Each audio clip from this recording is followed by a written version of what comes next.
Do good work is not a label, but a way of living. It is the constant and diligent effort to achieve a new level of excellence in one's own life. It is the hidden inner beauty behind the struggle to achieve excellence. It's not perfect, but imperfect. It is the effort, discipline, and focus that often goes unnoticed. The goal of Do Good Work is to highlight that drive. The guests I have on this show emulate this drive in their own special way. You'll be able to apply new ideas into your own life by learning from them. We will also have one-on-one episodes with me where we'll dive into my own experience with entrepreneurship and leadership. Every episode is designed to provide you with ideas that you can apply and grow in excellence in all areas of your life, business, and career. Today on the show, we have Manuel Hartmann. Manuel built up the SalesPlaybook.io, bootstrapped from 0 to over 100 customers and over 350,000 in annual sales in less than 2 years. He's committed to helping B2B entrepreneurs selling high-ticket programs and deals grow annually by 100 to 400% by hitting product market fit and scaling up sales faster without hiring expensive sales reps. He's on the mission to help entrepreneurs have the potential to change the world for the better by solving real-world problems with launch, growth, and scaling of new business models, technologies, products, and services. And he contributes to this mission by helping entrepreneurs and enabling them to become and remain successful through flexible, affordable, and no BS sales support. Well, Manuel, thank you for being on, man. Yeah, thanks so much for having me. I think one of the things that I resonated from speaking with you and getting in touch with you is you mentioned that entrepreneurs spend a lot of time doing manual activities like lead sourcing and copywriting, which is important and it has its place, but you focus a lot on helping entrepreneurs and founders automate and scale lead sourcing with the right system so that we can have sales almost become a consistent place as opposed to a sporadic if a sale is going to come. Can you elaborate a little bit more around not only an automated lead source, but also the system behind in the sales machine? Yeah, for sure. Excellent question. And I think it's not so much about becoming a machine in the sense of like making it anonymous. Sales is still like a very human thing, but what we just encounter is entrepreneurs sometimes for years just spending like half days or at least hours doing the same repeated activity over time and not being consistent in doing it. So they basically spend 2 hours on LinkedIn or so manually copying email addresses or sending them out to some other place, and then basically not spending enough time on high value activities like doing research, prospecting before reaching out to people in a personalized way, but spending that on repetitive tasks. And we just help them use the right combination of technology and process and knowledge to basically build up a systematic lead funnel and systematic sales process to get more consistency in as well and make them more predictable. I love that you focused that the most important activities that entrepreneurs can do is actually research and understand their marketplace and actually do a personalized outreach. I know there's like the debate between over personalization versus general personalization, but I also understand that is way more important for you to understand your market, know what they're thinking, who are you actually serving, and what is the best offer for your market. And that's a higher leverage activity than just the manual being able to create lists and being able to source a list, outbound that list. So can you walk us through a little bit more about like your sales playbook? Because I know it's a methodology that has 3 pillars or 3 main components towards it. Yeah, for sure. What we figured out after starting the business 2019, doing mainly sales enablement workshops, going to the whiteboard, scratching down sales funnel, the story, basically like some process related work and so on, is that people basically were really excited in the moment, but then like after like half a day to 2 day workshop, the excitement vanishes and the daily activities pick up, and they basically got repeated questions like, hey, how do I do this? How do I do this? And figured out I'm always telling the same thing. So we actually built up a progressive web app first for that storytelling part, which failed, 0 to 100 users, 0 revenue, so put it on hold. But what people ask for is like, hey, is there some really kind of no bullshit content of like 3 to 5 minutes how-to guides, how I set up my CRM, how I set up my lead gen, how I set up my basically order form, this sort of thing, and can I then still tap into your brain either like in one-to-one session or just in basically ask me anything sessions to after I went through that content. And we figured that now, and that's also how we scaled it quite a bit in 2020, that this combination resonates with entrepreneurs as it's anytime, anywhere on the content and on the kind of what work they can do, but they still have access to spar some ideas and to get feedback on very specific questions.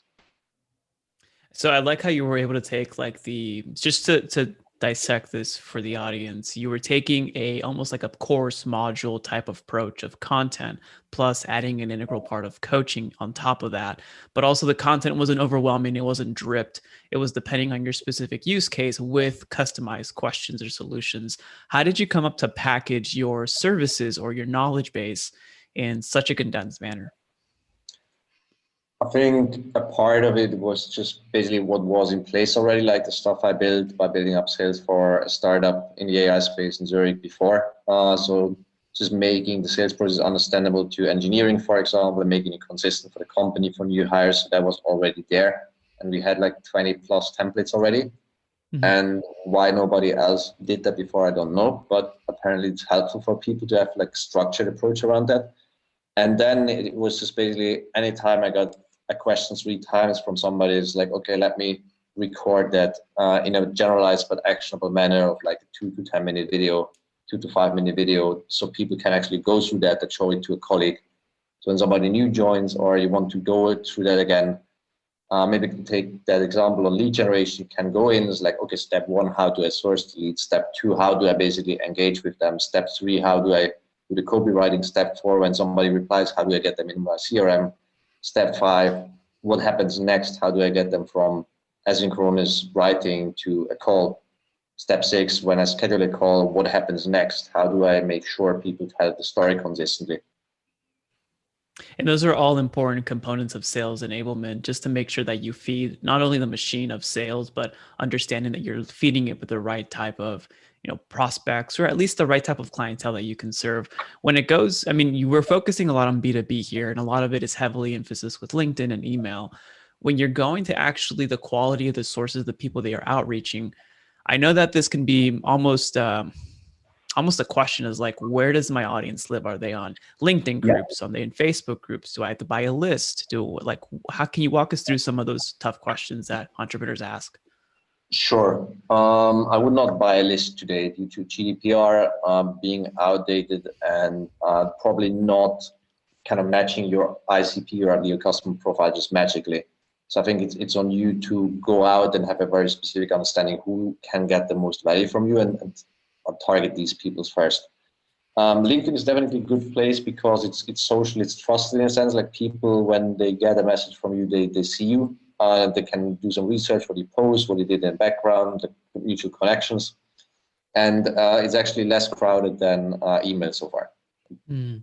So far, like I get typically 50 to 100 emails a day. I get maybe like 5 to 10 LinkedIn messages. So it's 10x less crowded. I read every single LinkedIn message I get, at least quickly. Email is still very, sorry.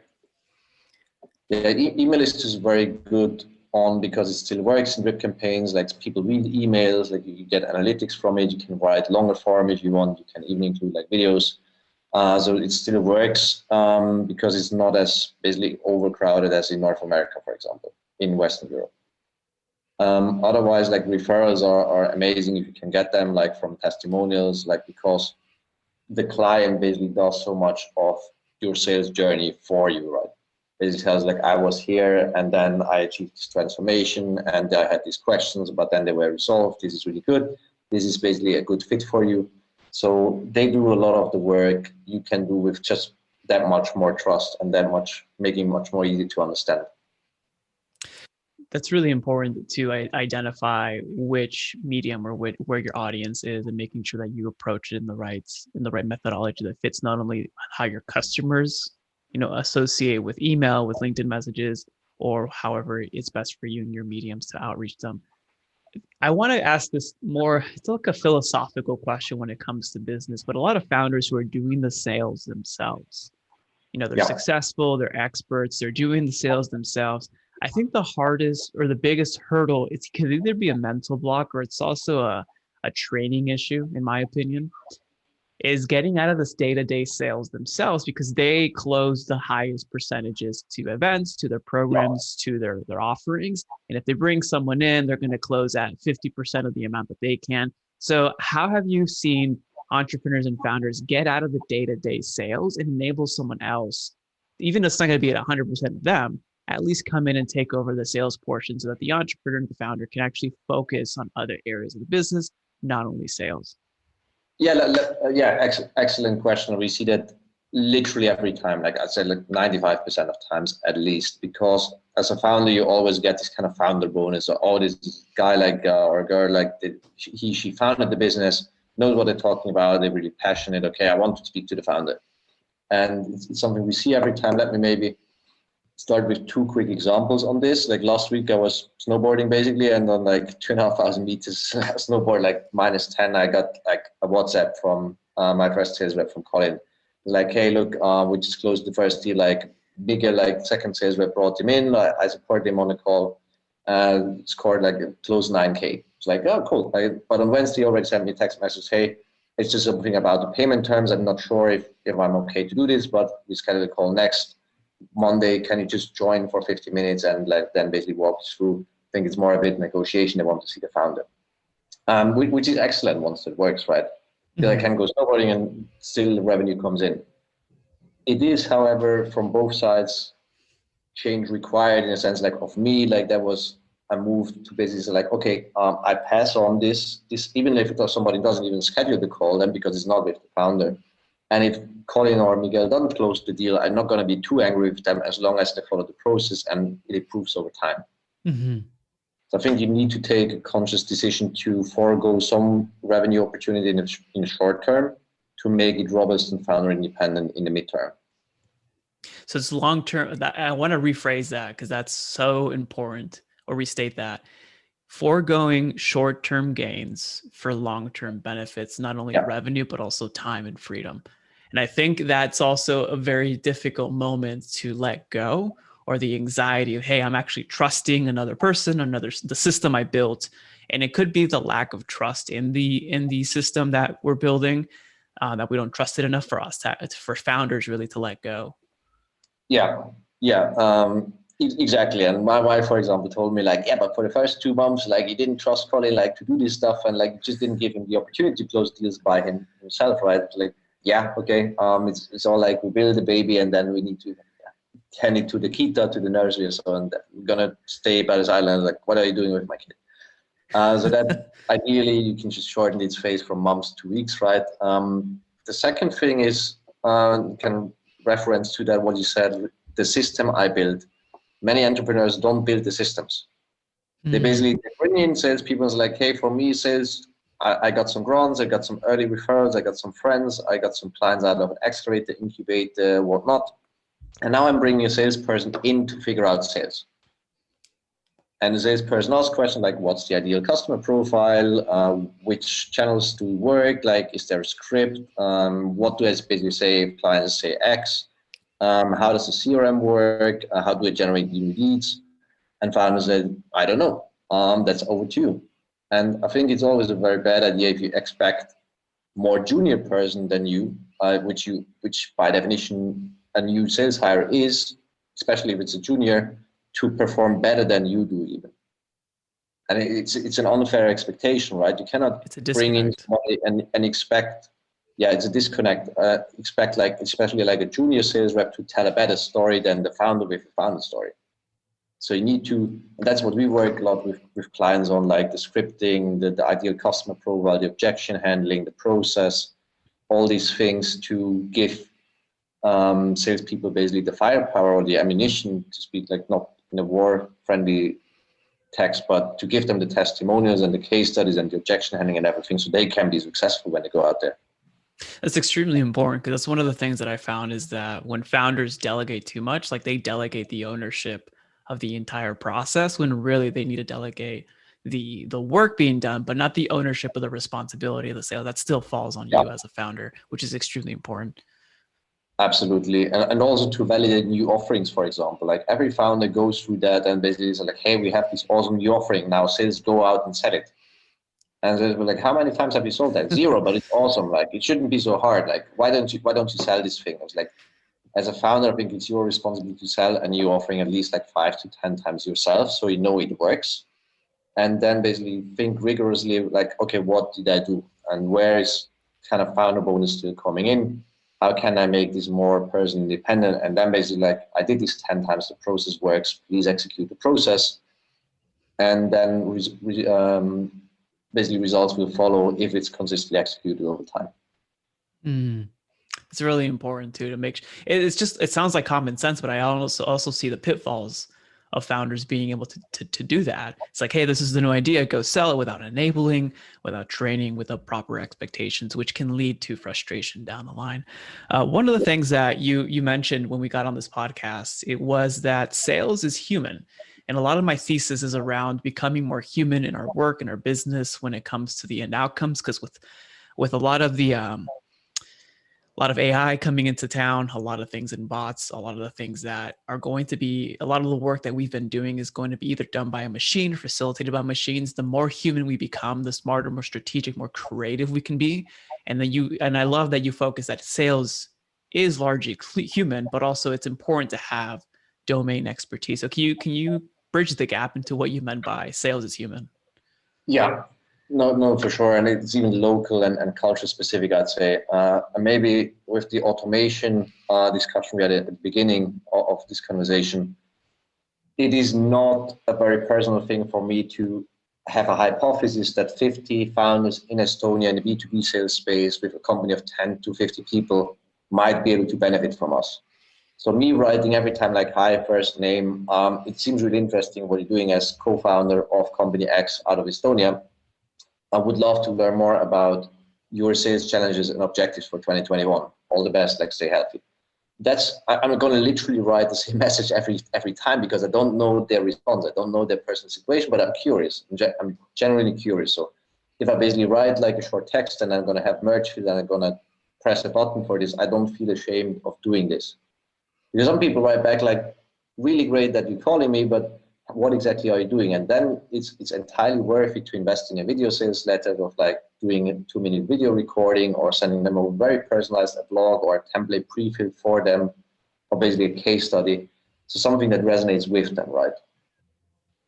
The other part is to make the connection, to make that initial connection. It's important. Yeah, and the more down the line you go, the more like technology's role is to reduce friction, for example, not to have like a lot of paperwork. And can you find like, okay, can you do Tuesday? Rather like, oh, okay, I can do Wednesday. Can you do Wednesday? No, I cannot do Wednesday. A scheduling link just eliminates these 4 emails, so you can actually spend time to basically understand how you can help out each other. That makes a lot of sense. One of the things also, so this is a question that I have out of my curiosity and something that I've been either testing out or also seeing other entrepreneurs do. It's the difference between synchronous sales calls versus asynchronous sales calls. So synchronous is like right now with you and me on this podcast, we're live in real time, talking back and forth. Asynchronous would be, for example, doing a LinkedIn voice back and forth over a series of days, and we respond and have an elongated conversation. Yeah. Have you seen the pros and cons of both, or either or for sales professionals or for entrepreneurs and founders in general? Absolutely, and I think it boils down to trust on one side and qualification. Qualification for both sides actually to spend time with people where you can really create a lot of value, and basically not jumping on a 1-hour call with everybody who just has too much time on the hand, which happens. So what we do, for example, what we recommend all clients to do is really have the conversation, create value, like a podcast, whatever white paper, whatever value you can provide. So people is like, hey, can we jump on a 45-minute call? It's like, yes, we can. Here's a 10 to 15 question quiz. Literally takes you on a mobile phone like 2-3 minutes to understand like, okay, where does this person fit in? Am I the best person to help this person? And we actually route this service, for example, in our case, I'm a transparent person. You fill out our quiz and you say like, I'm willing to invest 25 to 100K. You're going to be directly on my calendar. Like, might be in 2 weeks, but I basically, I appreciate that willingness to invest, and let's have a conversation, because it's probably on more scale up topics around hiring, about internationalization, around these things. It's basically 2.5 to 25K you're going to run on the calendar of Colin or Miguel. because that's typically around lead generation, about CRM topics. They're excellently equipped to basically help you. And if the answer is zero, then my willingness to help is also zero, because if you don't want to basically invest. Like, why? Yeah. We actually add a fourth option, which is like zero right now. I'm really committed, but I need to convince the decision maker, which you have a lot of times in B2B. It goes around this whole discussion around decision maker versus problem owner. Do you speak to somebody who cannot buy from you? It's like, yes, you should. And then you if it's really there, like the journey exists, like help that person to make it happen internally. It's extremely important to understand where the level of commitment is from the other party, and ensuring that, one, you respect your time and their time, and two, being able to meet that level of commitment. Like, I know, I mean, this is different industries, but I know some industries, they fly out to the client because of the level of engagement that they're doing, right? So it's important to engage and understand that. And I think the tools that we have for asynchronous communication in the beginning to asynchronous communication call, even though it might take 2 weeks to get on the calendar, it is well worth it if you maintain that relationship and the trust and the value is clearly seen, not only from the value that you're displaying, but the value of what the customer sees that you can give them. That's extremely important to make sure that they see the disconnect between where they are, where they want to be, and that what you're providing is going to help them or can help them. Yeah, excellently put. And I think the more you can help people to understand the value you can provide up front, the better. So, for example, business we just won, basically half an hour ago, was basically somebody just last Tuesday attended this, or Tuesday week before, a session I gave, a 1 hour basically workshop, asked some good questions like, hey, this is actually useful. Can I have more of it? So people get to know that, and maybe they then go to our podcast and they say like, okay, this is actually, these people know and talk about the things I want to get better at. And what we also can recommend to the entrepreneurs listening is, for example, before I call, just send out like a quick email, like base for evaluation, and basically like, hey, before our call, if you have 5 minutes, just go through some of what our clients are saying. Here we did a 3-minute introduction video on how we typically work with clients, and can you test drive the solution?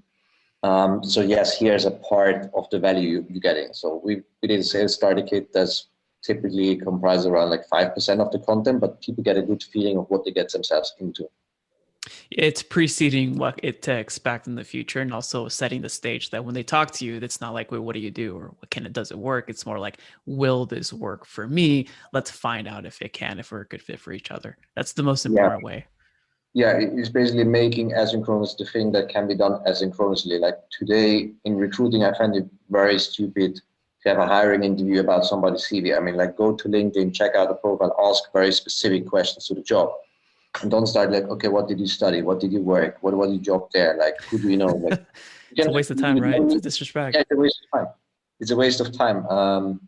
And why don't people do this stuff before? A little bit of research goes a long way. Well, Manuel, I really appreciated our conversation today. Where can listeners go to thank you for this episode and learn more about you? They can go on LinkedIn, just hit me up on Manuel Hartmann. I think the Sarah also SalesPlaybook, or they can go to thesalesplaybook.io, or they can just hit me up in an email, manuel@thesalesplaybook.io. I'll have all those links in the show notes, Manuel. Thank you again. Thanks so much.